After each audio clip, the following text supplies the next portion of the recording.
សួស្តីបងប្អូនបាទមកបង្ហាញម៉ាស៊ីន brand Abusia មក model ទៀតបាទ Abusia Aura បាទ Aura មានលេខ4000ហើយនឹង5000បងប្អូន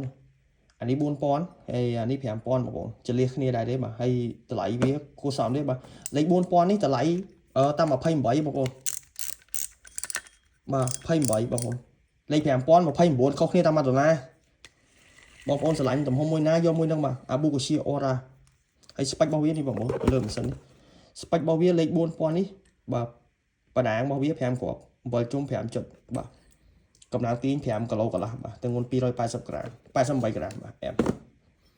smooth ល្អបងប្អូន smooth ល្អ Abusia បងប្អូន brand Abusia ល្អប្រើ